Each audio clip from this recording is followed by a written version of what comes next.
Olá, bem-vindo ao Café com Cavanha. Estamos no ECOA PUC Rio, em parceria com o Café com Cavanha.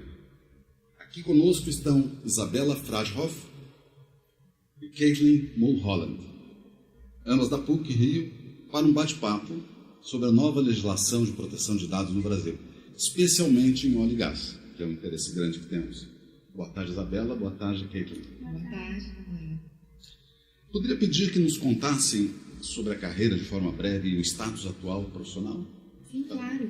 Eu sou professora aqui da PUC Rio, do Departamento de Direito, sou pesquisadora do Núcleo Legalité, que é um núcleo interdepartamental entre o Departamento de Direito e de Informática, e a minha área de pesquisa fundamentalmente é privacidade e proteção de dados. Fui advogada na área de petróleo e gás também, e me interesso muito por essa interseção, principalmente no que diz respeito a o que vai acontecer daqui a uns 18 meses com a entrada em vigor da Lei Geral de Proteção de Dados.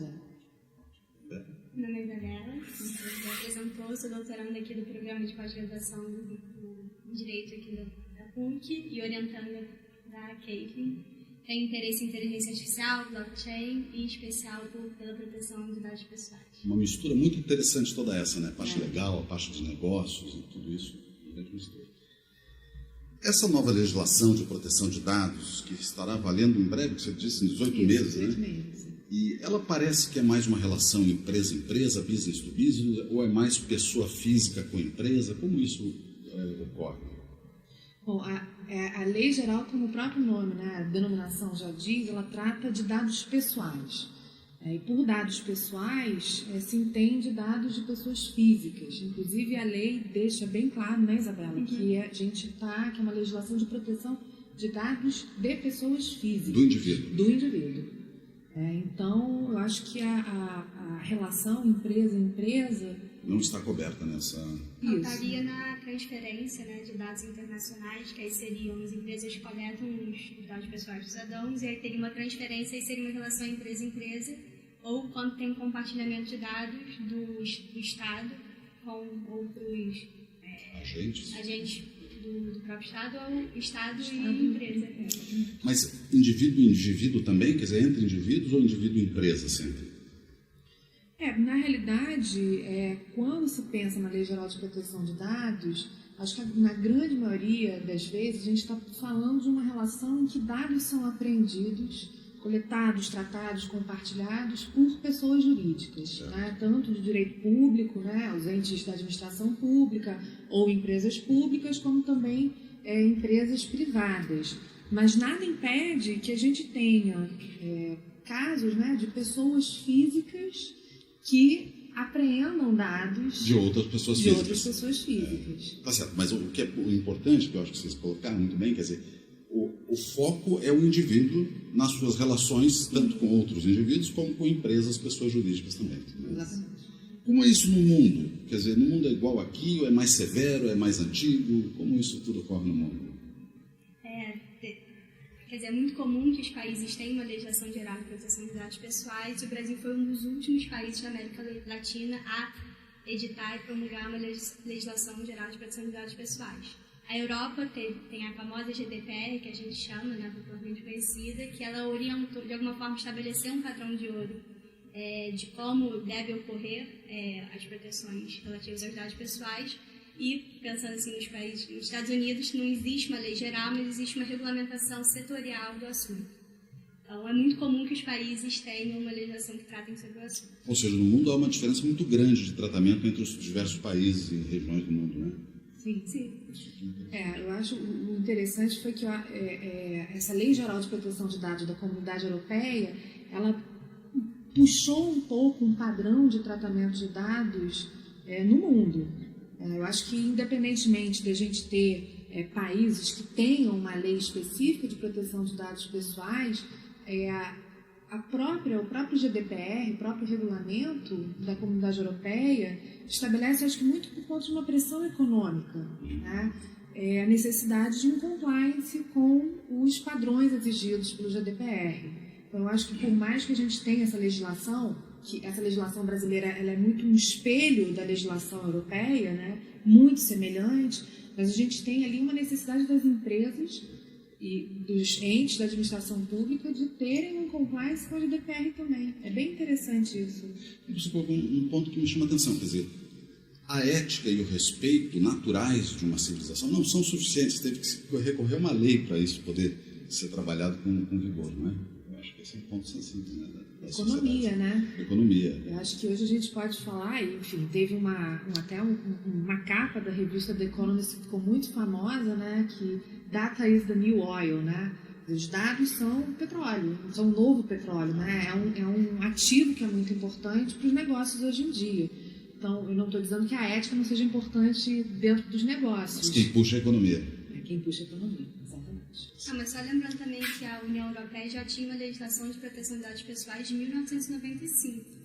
Então, é uma tradição bem... Eles já se preocupavam com isso já há bastante tempo, não é uma coisa nova. A gente é que está um pouco aprendendo com as coisas que acontecem em outros mundos. Até porque a geração dos softwares principais, dos captadores de dados, vamos chamar assim, os Facebooks da vida, não são de origem brasileira. Então a gente pega um pouco de carona com isso tudo também, né?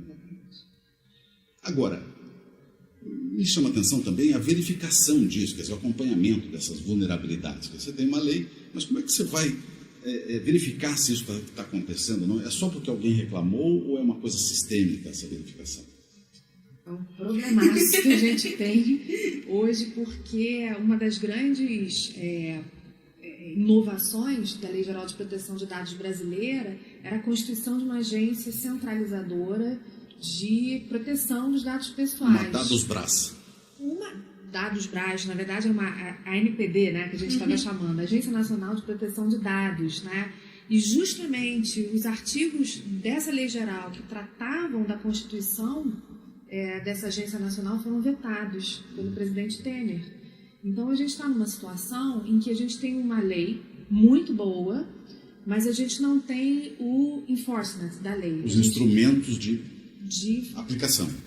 De fazer com que, de fato, haja uma proteção de dados. Então, você tem uma norma que dita todas as regras específicas de proteção de dados. E que são gerais. E que são gerais. E precisaria de um detalhamento.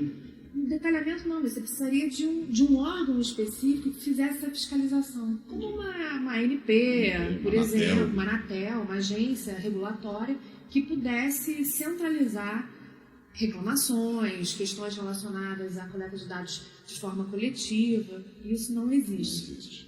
E não está previsto esse tipo, porque foi vetado, então vai ficar um certo vazio aí, né, Isabela? Não, sim, e outro problema também é que a GDPR, para você fazer uma transferência internacional de dados, ela exige que o país para onde os dados vão e tenha uma agência nacional de proteção de dados pessoais. Então, isso vai ser um problemaço também para a gente. A gente não estaria automaticamente, né, aderente à legislação, a gente não poderia... Tem outras formas também de realizar essa autorização, mas isso seria Mas o mecanismo principal, a forma correta de fazer, vai ficar faltando. Quem sabe o novo governo aí que entrar possa... Mas isso não vai ser uma prioridade, obviamente, tem tanta coisa acontecendo no Brasil, mas é prioridade do ponto de vista do interesse coletivo, né, individual. Me contem uma coisa, questão em óleo e gás, quer dizer, que tem esses contratos monstruosos e tem portais de relacionamento, tanto para a venda de produtos, derivados, compras, o trading do óleo cru e o procurement dos bens e serviços. Tem uma relação com indivíduos muito forte. Né? Tem alguma visão da questão de óleo e gás, como isso será tratado? Como a gente estava falando, né? A Lei Geral de Proteção de Dados estabelece regras muito específicas para dados pessoais. Né? Então, a gente tem aqui um potencial conflito entre a Lei de Acesso à Informação e a Lei Geral de Proteção de Dados Pessoais. Acho que na questão de oil e gas, né, de petróleo especificamente, como as grandes contratações, né, e os grandes recursos são entre empresas, eu acho que a gente tem ali um forte empenho da Lei de Acesso à Informação mais do que uma proteção de dados pessoais, né? Mas, enfim, a gente conhece, existe responsabilidade de administradores, né? E os dados desses administradores são dados pessoais, que, portanto, vão ser acessíveis, né, em portais e certamente vão receber aí uma proteção da Lei Geral de Proteção de Dados. Sem dúvida, você vê, por exemplo, o portal de compras da Petrobras, estou dando um exemplo, que é um dos maiores da América Latina, que é a Petronet, ele certamente tem também pessoas físicas que fazem propostas, que fazem contratos. Não são só pessoas jurídicas, eu acho que a grande maioria é pessoas jurídicas, mas tem também os casos de contratações específicas, ou de indivíduos entrando no portal para determinadas coisas, colocando seus dados no portal, porque é empresa, mas o indivíduo está colocando seu dado ali, seu CPF, às vezes para poder ser um representante civil, etc.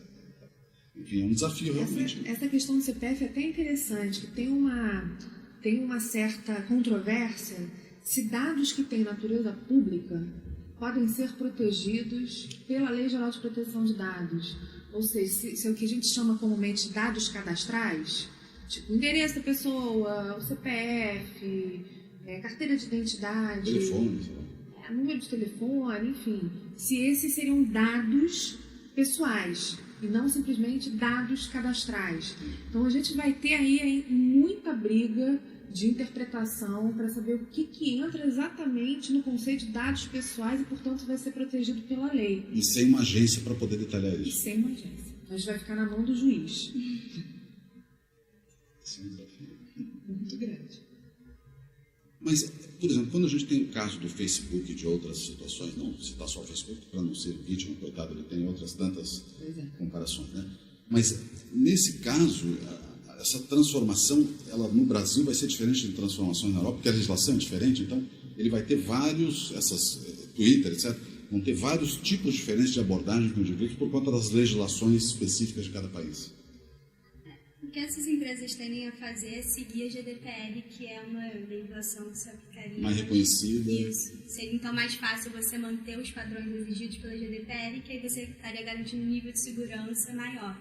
Mas também, se eu não me engano, o Facebook disse que só vai garantir as proteções previstas no GDPR para os cidadãos europeus. Então, que teria um regime diferente para usuários de outros países. Considerando a legislação específica desses países, né? Então, o Facebook agora que, por exemplo, que o Brasil tem uma legislação específica de proteção de dados, ele teria que, de alguma forma, se conformar à legislação brasileira. Então, o que eu vejo que as grandes empresas estão fazendo, e certamente as empresas que trabalham com petróleo e gás vão muito possivelmente agir dessa forma, é considerar a legislação mais rígida. Perfeito. Qual é a legislação mais rígida? Atendendo mais rígido, atende todo mundo. Atendendo mais rígido, atende todo mundo. Considerando que o GDPR da Comunidade Europeia aplica multas milionárias, e no Brasil a gente tem, na realidade, multas muito simbólicas, acho que a tendência é que as empresas sempre façam essa conformação com a legislação que é mais rígida mesmo. Eu tenho certeza que esse tipo de assunto que vocês hoje estão trazendo para a gente vai merecer mais debates e mais aprofundamentos, né? Porque tem muita coisa, está começando apenas, né? O assunto está só começando. Eu gostaria de agradecer Isabela e Caitlin pelo tempo e pela conversa, foi um prazer conhecê-las e ver esse assunto todo aqui na PUC, hoje na ECOA PUC. Muito obrigado. Obrigada a você também. Obrigada. Cavanha.café com Brasil Energia Petróleo. Muito obrigado.